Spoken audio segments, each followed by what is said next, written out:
Okay, we're going to continue with these patterns with arithmetic, and already we've talked about addition and subtraction patterns, and we already said that what we call inverse operations, the inverse operation of addition is subtraction, and the inverse operation of subtraction is addition.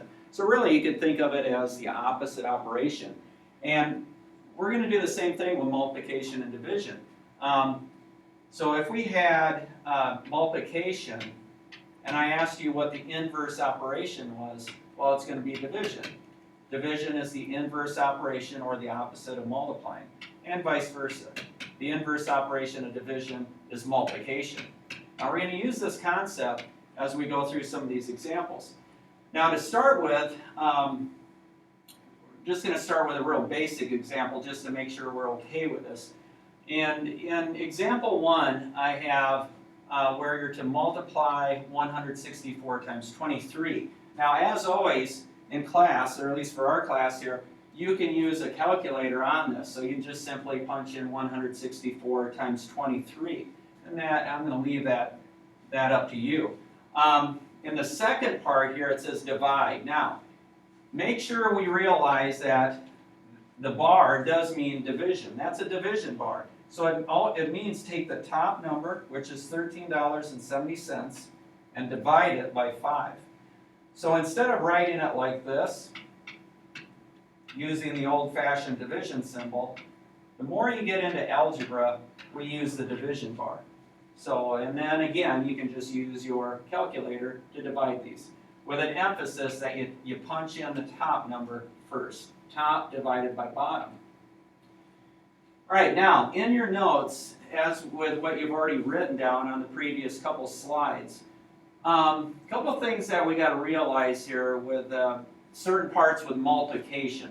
So I'm going to highlight the word multiplication. Now, multiplication, in a multiplication sentence like I have here, 12 times 7 equals 84. Write down that example.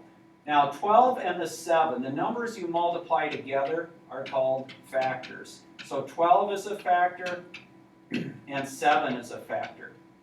Now, as you already probably know, the answer in a multiplication problem is called the product.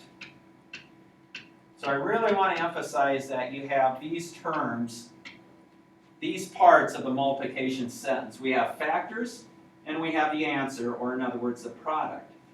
Now, with division, we have certain parts to a division sentence also.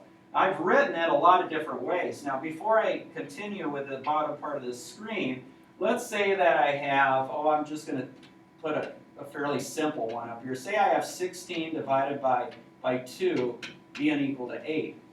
Now, this is my division sentence. Now, right now I have it written like this, right? So the first number is called the dividend. What it's being divided by, what it's being divided by is the divisor. And the answer in a division sentence is called the quotient. Now, I could have written it like this, using that division bar, right? So the dividend, I spelled that wrong here, dividend. The dividend would be 16 over the divisor equals the quotient. So you just, no matter how the division sentence is written, we need to, or you need to identify the dividend, the divisor, and the quotient. Now I could have written it like this, in this form, where the dividend, the 16, is always inside the division symbol, divided by, the divisor, and then 8 would be the quotient. So really have this screen written down well in your notes so you can identify the dividend, the divisor, and the quotient, and also for multiplication, factors and the product.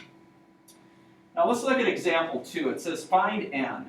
Now you've done these before where we've used addition and subtraction. Now they want to know what I could multiply 12 by. What could I multiply 12 by and get 168? Now, the first thing we're going to try is this. What's the inverse operation of multiplication? They're multiplying, right? That dot here means multiplication. It's not a decimal. So they're multiplying. What's the inverse operation of multiplying? It's division. So let's try this. Let's take 168 divided by the 12. And not the 12 divided by 168, because there I would get a decimal. So if you take 168, you can take your calculator and work that out. If I take 168 divided by 12, I get an answer of 14. The quotient is 14. So right now I'm saying, hey, maybe n is equal to 14. Maybe the answer is 14. So I'm going to check it. So I'm going to put CK here. I'm going to try checking this thing now. So 12 times what n is, 14. Does that give me 168? Well, I'm going to check it and see. So 12 times 14, and I do get 168. So I'm correct. N is equal to 14. Let's take a look at example 3. Now, what's that bar mean again? Division, right? So the first thing I'm going to try is the inverse operation. So they're dividing. I'm going to try multiplying the two numbers. I'm going to take 64 times 4 and try that. I get 256. So I'm saying that A is 256. Well, let's see here. Let's put 256 in right there. So let's take 64 divided by 256, and let's see if I get an answer of 4. And let's see, 64 divided by 256, and I certainly don't. I get 0.25. That's not 4. So 256 doesn't work. So when I tried the inverse operation, that didn't work. So I need to try, what do we do with addition and subtraction? Let's see. They're dividing, so let's try dividing again then. Instead of the inverse operation of multiplication, let's try dividing again. Let's take the two numbers with a bigger one inside and divide by the smaller one. Let's take 64 divided by 4, and I get an answer of 16. So I'm saying A is 16. Let's try it. Let's take 64 divided by 16 and see. I'll put a big question mark right there. Let's see if that's equal to 4. And if I take 64 divided by 16, I do get 4. So A is equal to 16. A is 16. All right, example 4. Find B. All right, let's try the inverse operation to start with. They're dividing. Let's try multiplying. Well, 3 times 15. Let's see, 3 times 15 is, let's see, 15 times 2, 30. I get 45. So I'm going to say that B is 45. Now let's check it. Let's take B, what I think B is, which is 45. Let's try dividing it by 3 and see if we get an answer, a big question mark, of 15. So let's take our calculator, and we're going to take 45 divided by 3 and see if we get 15. You know what? I do.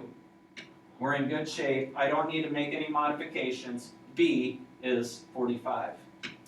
And so you can see you got to kind of go through the same process as we did with lesson 3, and actually I made a mistake here. This isn't lesson 3. Lesson 3 was addition and subtraction patterns, so apologize for that. This is actually lesson 4.